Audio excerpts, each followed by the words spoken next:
Good morning. Still haven't figured out how to turn the camera around. Like say good morning. I'm really tired. I don't know why I'm laughing about the fact that I'm really tired. I'm laughing because I'm doing this again. I've already been out walking for, I don't know, an hour, a bit over an hour.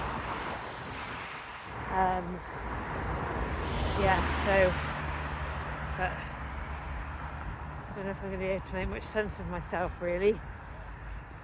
I was walking with my sister. She agreed to come out with me, which probably means she'll drop dead later this afternoon, because she doesn't really ever come outside.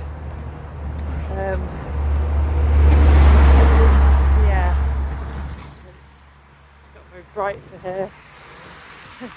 Basically, because this stupid doctor told me to download this stupid app, I'm walking for another 20 minutes because apparently this bit of time is when the UVA light starts.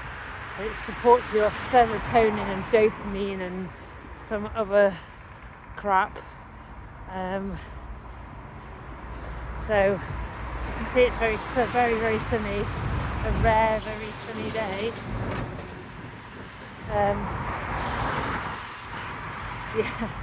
My sister told me that she could take me to a nature reserve that's like a hidden nature reserve near where my parents live, which I was very doubtful of, and I was correct to be doubtful because she couldn't find this supposed hidden nature reserve.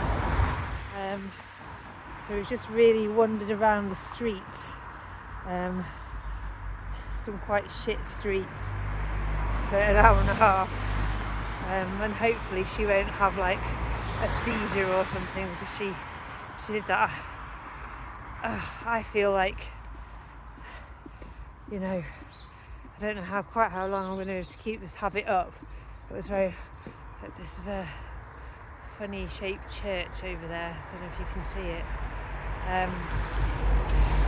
This is the road that I grew up on. My parents still live on. It's quite noisy, busy-ish road. Oh, I feel like I just need to sit down. I'm so tired. There's nowhere really to sit though. Just like other people's walls, and they've got railings. This one's for sale though, so maybe no one's living in it. But it's not really enough space for your bum to sit on, is there? It's just, designed to stop people like me, lazy wastrels, from sitting down. This one's got spikies. Don't want to sit on that. Yeah. So apparently, this is what's going to heal me, right? Is getting up and having infrared light at first thing in the morning, ideally when the sun first rises, which, as discussed yesterday, what happens in the summer?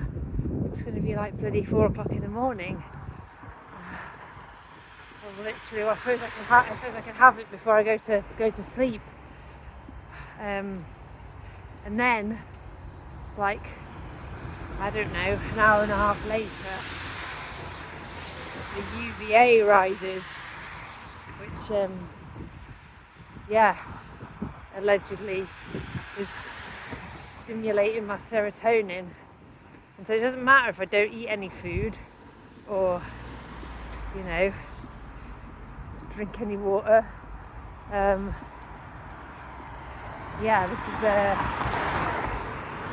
This is what's going to save me. I quite want one of these cars. I don't know if you have them in America. They're minis. It's a Mini Clubman. Very expensive. Oh look, Got a nice little flower collection here. Oh, that's pretty, isn't it? Anyway, I'll carry on walking. Just look, it's quite a steep hill. I don't think I'll walk. I've got to go to the dentist. I've got to go to the dentist this afternoon, and that's at the top of this hill anyway. So I'll have to walk up the hill again in the UVA. So my serotonin should be so pumped that, you know, whatever happens at the dentist, it will all be fine. Oh look, they've got one too. Very popular car here, the Mini. Quite a mini house. Anyway, oh my god, what time is it? How much longer have I got to go? Oh, still got another 10 minutes at least. Blimey, I don't know what to talk to you about. I was going to talk about something. I can't remember. Oh yeah, that's what I was going to talk about. I was going to talk about what I was reading in the book, the book club. For whoever's in that, I'm reading this book called Ultra Processed People. It's so bright I can't see anything. Oh my god, imagine the serotonin that's coming into my eyes right now. Woo! Gosh, yes, I feel so non-depressed. That's a lie. It's a big fat lie. I just feel exhausted. So anyway, I've been reading this book, and there's some very fascinating things in it, but the particular fascinating thing that I found out, I don't think I read it yesterday, but the day before, was that basically human beings burn the same amount of calories whatever they're doing. So literally, see this woman who's just been for a run, right? Absolutely no point whatsoever, because I might have to go and sit on a bench in the park and tell you the rest of it. It's very cold though. It looks bright and sunny, but it's freezing. Basically, another Mini, look. Basically, it's all a big scam. The idea that you can lose weight from doing exercise. Like, this book's pretty well scientifically researched. So I'm trying to cross the road and tell you this at the same time, but it's quite impossible. Like I told you, it's a very busy road and people come down very fast. So basically what he's saying in the book is that essentially it doesn't matter where you are in the world. They've done all the, lots of people have done sort of research on this. It doesn't matter where you are in the world, whether you're like a warrior in the Maasai, or you're a woman in Nigeria, or you're, a woman in Texas, or you're,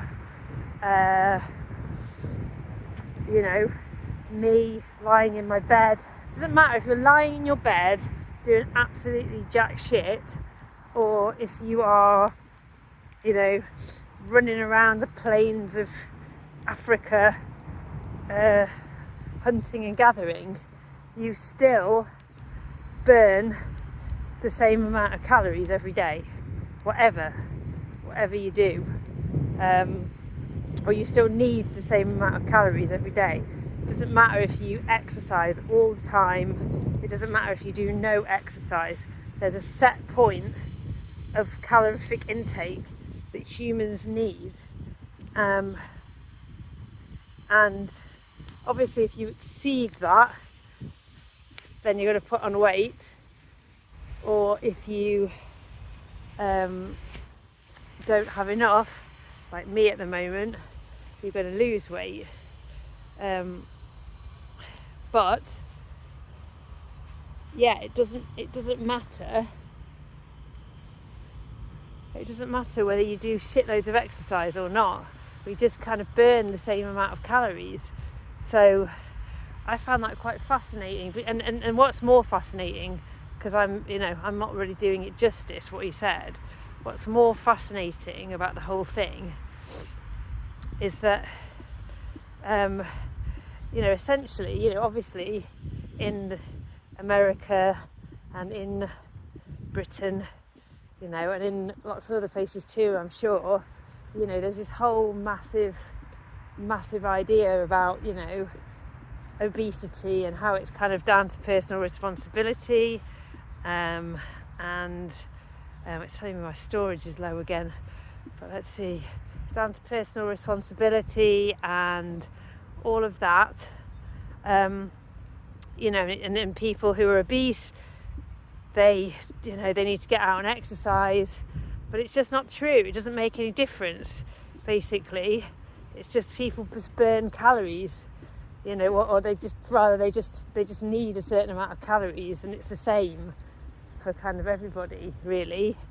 And this kind of idea about exercise making us lose weight, a lot of the research and a lot of the really these really widely held beliefs has come about from look at this cute dog, has come about from scientific studies that have been covertly funded by Coca-Cola. It all sounds a bit kind of conspiracy theory, but honestly, this guy's got no skin in the game to make it up.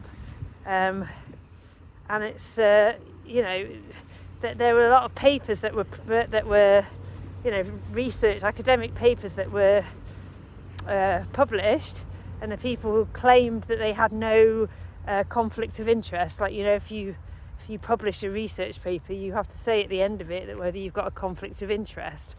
But they said, oh no, we haven't got any conflict of interest. And then this journalist did like a freedom of information request sort of thing, and it all, it's all out there basically that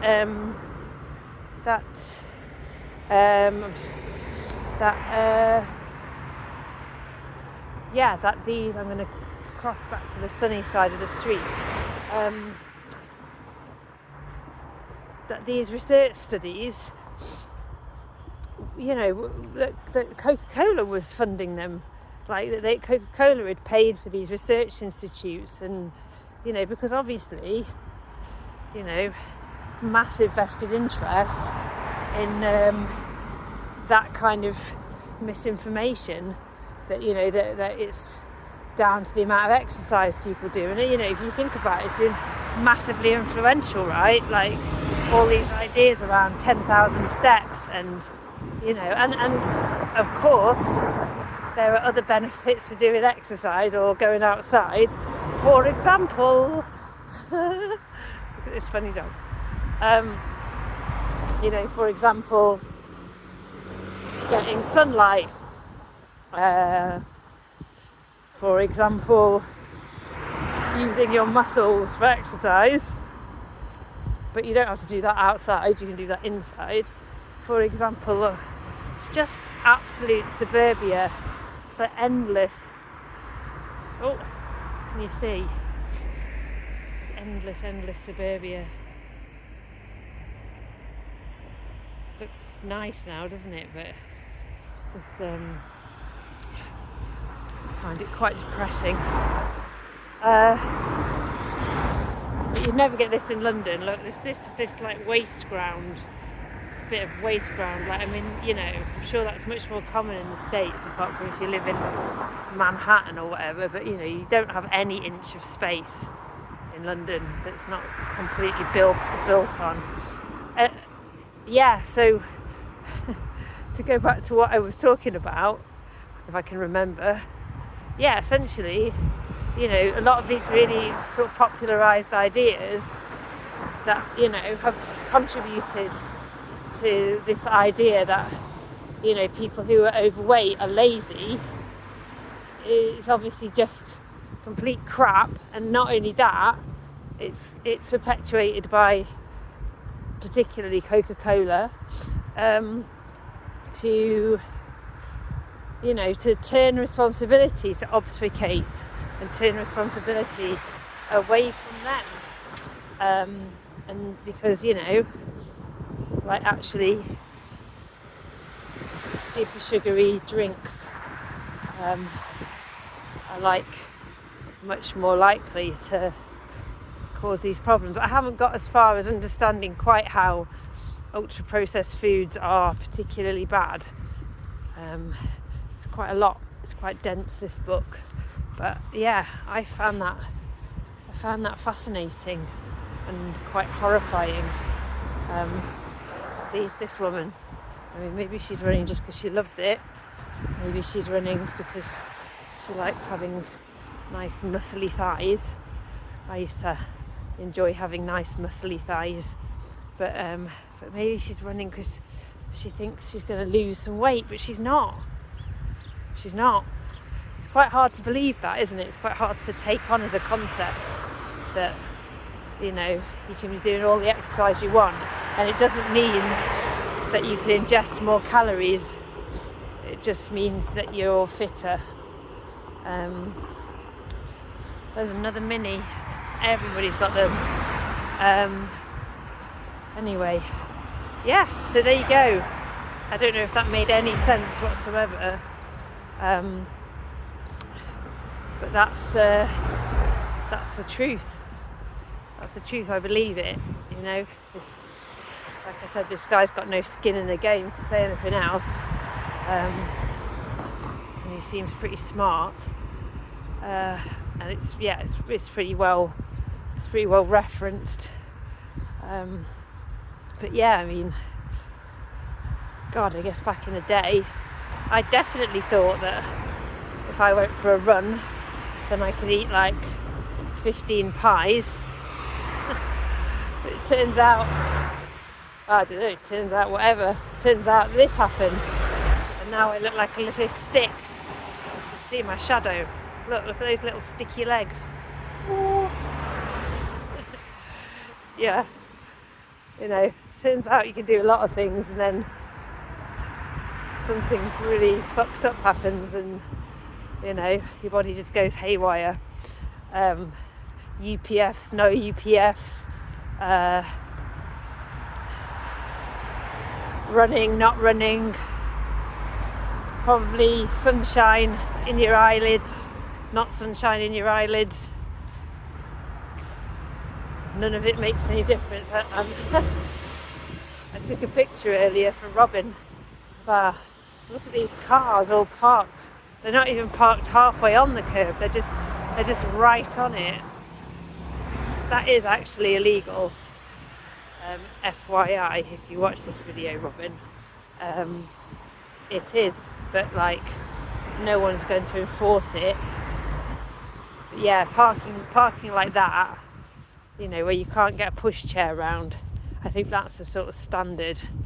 If you can't get a pushchair, or, you know, like a wheelchair, like, you know, if I was in a wheelchair now, I wouldn't be able to get down the side of the road. Luckily I'm not today. I was for a bit. Well, I got a wheelchair because I couldn't get out of bed. But I got a wheelchair because I couldn't get out of bed, and they assessed me as needing a wheelchair. But no one would push me around. So I've just got a wheelchair that's never been used. And luckily at the moment my legs are working. They feel pretty tired at this point in time, and obviously, as you can tell, I'm just look at this one. This is I actually took this picture for Robin just in case she doesn't watch this. Disgraceful. Like, look at that. Never going to get down the road in my wheelchair, am I? Yeah. So yeah, that's another problem, isn't it? Imagine, you've got a wheelchair, you can't get out of bed, but nobody's willing to push you about. I'd like to think if we were living in the commune, that someone would push me about in my wheelchair. That would be, I don't know whose job that would be. But yeah, one would hope that somebody would give me a push. Anyway, I'm just talking nonsense now. I hope that it's recorded. So I've got my headphones on. I'm going to... This is the problem now with this getting up early in the morning, because, I didn't get barely any sleep last night. I felt so ill in the night that I just... I don't know what to do now. These are the options, aren't they? Toxic nap. That's a nice thing to look forward to. Toxic nap. Stay awake. Have zero, just feel like a zombie, which I do anyway. Obviously, the not eating of food probably isn't contributing to that, because it doesn't work like that. Like, it doesn't mean you can't, just not eating any food doesn't make any difference either. You basically got a set point that's like 2,500 calories basically. So yeah, it doesn't mean that. It means I don't know what I'm talking about. It basically means that I need to cross the road again. This is my parents' house. This is where I grew up. 11A. Yes, 11A Breckhill Road. That's where I grew up. There we are. It's quite nice and big. Lucky them. Guess sort of lucky me. That's my car. It's underneath this thing because it leaks water when it rains. Water comes into it, so it's completely useless in England.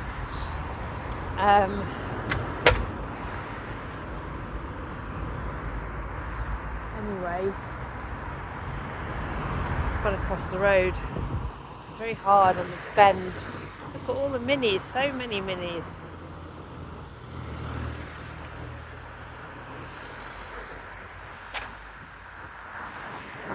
Finding it hard to concentrate on two things this morning, crossing the road and talking.